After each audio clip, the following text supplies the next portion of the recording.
انسان زندگی میں جب جدوجہد کرتا ہے، کوشش کرتا ہے، وہ بہت سارے دنیاوی اسباب اختیار کرتا ہے، جتنی عقل اللہ نے دی ہوتی ہے اس عقل کا بھی وہ استعمال کرتا ہے، کوشش کرتا ہے کہ کچھ اچیو کر سکے زندگی میں، کچھ مقاصد کا حصول اسے میسر آئے۔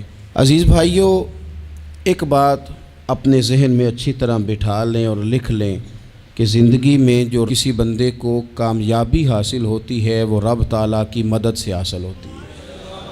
اگر رب تعالیٰ مددگار ہو تو پھر کوئی چیز بھی رستے میں رکاوٹ نہیں بنتی، اور اگر مالک کریم کو منظور نہ ہو تو انسان بہترین سیاستدان ہو، اچھا ایڈمنسٹریٹر ہو، اس کا ذہن بڑی وسعت رکھتا ہو، بڑی اچھی پلاننگ کرنا جانتا ہو، سارا کچھ ہو، تو بندہ ناکام ہو جاتا ہے۔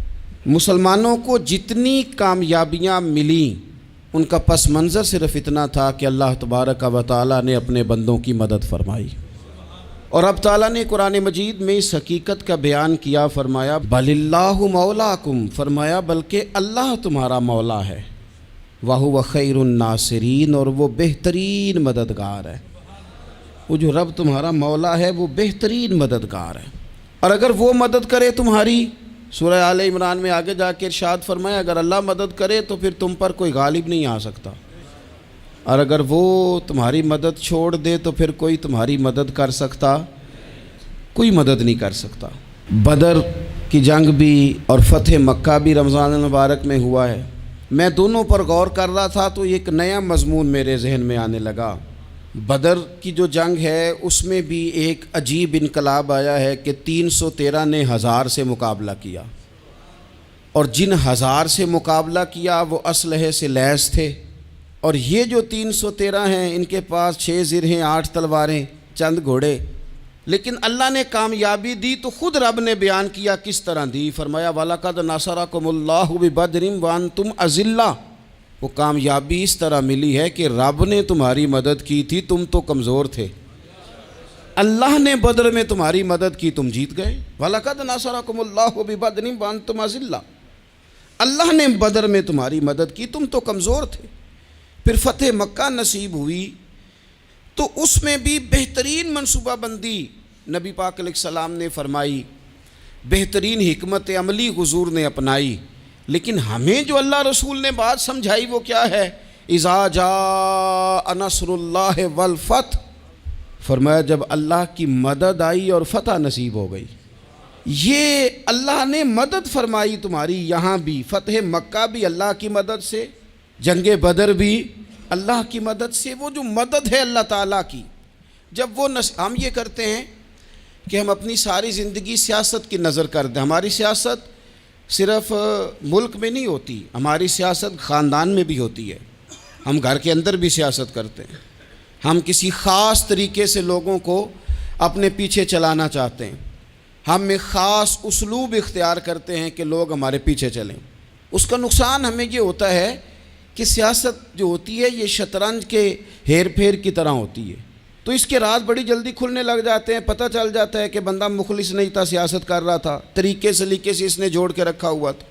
ہم ہر جگہ سیاست کے بل بوتے پر چیزوں کو لے کے چلنا چاہتے ہیں، سیاستیں ناکام ہو جاتی ہیں، سیانے لوگ فیل ہو جاتے ہیں، بچتا صرف وہی ہے جس کے پیچھے رب تعالیٰ کی مدد شامل حال ہوتی ہے۔ اپنی زندگی کے اندر ہم جو کچھ بھی کر رہے ہیں، جس شعبے سے بھی ہمارا تعلق ہے، آج ہم نے اس بات پہ غور کرنا ہے کہ پہلے تو یہ غور کر لیں کہ جو کام ہم کر رہے ہیں کیا وہ کام ایسا ہے کہ اس میں اللہ کی مدد ہمیں ملے گی؟ اگر آپ کوئی معاذ اللہ ناجائز کام کر رہے ہیں، فعل حرام کا ارتکاب کر رہے ہیں، تو اس میں تو مدد الہی آئے گی نہیں۔ پہلے تو یہ دیکھیں جو کر رہے ہیں وہ کام مدد الہی والا ہے، اور اگر اللہ تعالیٰ کی مدد والا وہ کام ہے پھر اس پر غور کریں کہ کیا ہم نے مالک سے مدد کا سوال کیا ہے، ہمیں مدد میسر آ رہی ہے۔ وہ میں نے بزرگوں سے ایک بات سنی تھی، وہ بڑی یاد رہ گئی۔ وہ فرمایا کرتے تھے قابلیت بھی بڑی چیز ہے لیکن قبولیت سب سے بڑی چیز ہے۔ قابل ہونا بھی بڑی بات ہے لیکن زیادہ بڑی بات یہ ہے کہ اس کی بارگاہ میں قبول بھی ہے کہ نہیں۔ اپنی زندگی میں اللہ کی مدد کی طرف بڑھیں، مالک کی مدد کا حصول اختیار کرنے کی کوشش کریں، اللہ کے ساتھ اپنے آپ کو جوڑیں۔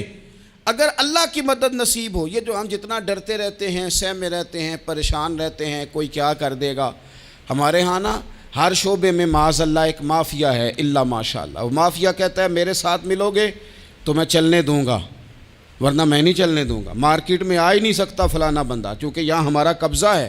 اور میرے بھائی پھر بہت سارے لوگ جن کی نیتیں اور ارادے بڑے اچھے ہوتے ہیں شروع میں، وہ بھی اس مافیا کا شکار ہو جاتے ہیں اور ان کے رنگ میں رنگ جاتے ہیں۔ یاد رکھنا، کسی شخص کی بلیک میلنگ کا کبھی شکار نہ ہونا، کبھی کسی کی میٹھی اور مسجع مکفہ باتوں کا شکار نہ ہونا۔ کوئی کیا کر سکتا ہے اگر اللہ مددگار ہو تو؟ جس کو رب کریم اٹھانا چاہے اسے کوئی گرا سکتا ہے؟ ہم یہ ڈرے ڈرے سہمے پریشان فیصلہ کرنے کی طاقت نہیں، مجھے چلنا چاہیے کہ نہیں، اٹھنا چاہیے کہ نہیں، کرنا چاہیے، اٹھ باندھ کمر کیوں ڈرتا ہے؟ پھر دیکھ خدا کیا کرتا ہے۔ حضرت عبداللہ ابن عباس فرماتے ہیں میرے نبی پاک علیہ السلام نے میری تربیت فرمائی، حضور نے میری تربیت فرمائی، اور محبوب پاک علیہ السلام نے فرمایا عبداللہ یاد رکھنا، یہ نوجوان دوست میری بات لکھ لیں، پریشان لوگ میری بات لکھ لیں، جن کے پاس قوت فیصلہ نہیں وہ اس بات کو لکھ لیں۔ حضرت عبداللہ ابن عباس فرماتے ہیں میرے نبی پاک علیہ السلام نے مجھ سے فرمایا تھا عبداللہ سن، اگر ساری دنیا مل کے تیرا کوئی نفع کرنا چاہے کر نہیں سکتی جب تک میرے رب کی رضا نہ ہو، اور فرمایا ساری دنیا مل کے تیرا کچھ بگاڑنا چاہے تو عبداللہ بگاڑ نہیں سکتی جب تک رب کریم کی حکمت کا تقاضا نہ ہو۔ لوگوں سے ڈرنا، لوگوں کی طرف دیکھنا، ماحول دیکھ کے اپنے راہ کا تعین کرنا، ہر بندے کے خیالات کے مطابق ڈھلنے کی کوشش کرنا، فلانا نہ ناراض ہو جائے، فلانا نہ ناراض ہو جائے، وہ جس نے ہونا ہو جائے، بس رب رسول ناراض نہ ہو۔ اپنی زندگی میں اپنے مالک کو مولا جان کے، بل اللہ مولاکم، اللہ تمہارا مولا ہے، وَهُوَ خَيْرُ النَّاصِرِينَ، وہ بہترین مددگار ہے۔ توجہ جب بھی کریں رب کی جانب کریں، اپنے دل کا قبلہ درست رکھیں، سوچوں کے زاویے سیدھے رکھیں۔ میرے بھائی مالک جب بندوبست کر دے نا، جب مالک بندوبست کر دے پھر ایسا بندوبست کرتا ہے کہ لوگوں کے پاس نا چارہ نہیں رہتا۔ حضرت مریم رضی اللہ تعالی عنہا پاک باز تھیں، مسجد میں رہی تھیں، پر مالک کی حکمت کے تقاضے بڑے عجیب ہیں نا۔ پھر جناب مریم کو اللہ تعالیٰ نے بغیر شوہر کے اولاد عطا کر دی۔ یہ بات ہی ایسی تھی، وہ کسی نے کہا تھا کہ مخلوق تو فنکار ہے اس درجہ کے پل بھر میں، سنگے در کعبہ سے بھی اصنام تراشے، تم کون ہو کیا چیز ہے داغ کبابی، لوگوں نے تو مریم پہ بھی الزام تراشے۔ تو لوگوں نے کہا کدھر سے لے آئی بچہ، تیرا باپ تو ایسا نہیں تھا، کہاں سے لے آئی؟ اللہ کرے میں آپ کو سمجھا سکوں، ذرا اپنے آپ کو وہاں کھڑا کریں کہ ایک پاک باز عورت، پاک باپ کی بیٹی، طیب ماں کی بیٹی، اور اللہ کے گھر میں پرورش پانے والی خاتون، ایک وہ وقت اور ایک یہ وقت کہ اس عورت کو کٹہرے میں کھڑا کر کے پوچھا جا رہا ہے کہ معاذ اللہ تیری گود میں بچہ جائز نہیں ہے، کہاں سے لائی ہے؟ اب خود سے صفائیاں بندہ کتنی کو دے، کتنی کو وضاحتیں کرے۔ اور میں نے تو اپنی زندگی میں دیکھا ہے زیادہ وضاحت دینے والے کو بھی لوگ جھوٹا سمجھنے لگ جاتے ہیں، زیادہ وضاحت دینے پر بھی لوگ کمزوری کا اظہار سمجھتے ہیں کہ کمزور پڑ گیا۔ آپ صلح کی کوشش کرتے ہیں، سامنے والا بزدل سمجھ لیتا ہے، زیادہ وضاحتیں بھی کمزور کر دیتی ہیں۔ اب حضرت مریم کو کٹہرے میں کھڑا کر کے کہا بچہ کس کا ہے؟ تو پھر خدا بندوبست جب کرے، اللہ جب مددگار ہو، تو پھر حضرت مریم کی گواہی درختوں سے نہیں دلوائی، اس نے پتوں سے نہیں دلوائی، پھر فرشتے نہیں بھیجے۔ حضرت مریم کہنے لگی مجھ سے نہ پوچھو، وہ جو پنگوڑے میں ہے اسی سے پوچھ لو، ان سے پوچھو نا، وہ کون ہے پوچھ لو، ان سے کر لو سوال۔ انہوں نے کہا پنگوڑے میں چند دنوں کا بچہ یہ جواب دے گا؟ مددگار تھا رب، ان کی برات کا اعلان کرنا تھا مالک نے، اور جب مالک اعلان کر دے، جب مالک تیری صفائی دینا چاہے، جب مالک تجھے دنیا کے سامنے نکھارنا چاہے، تو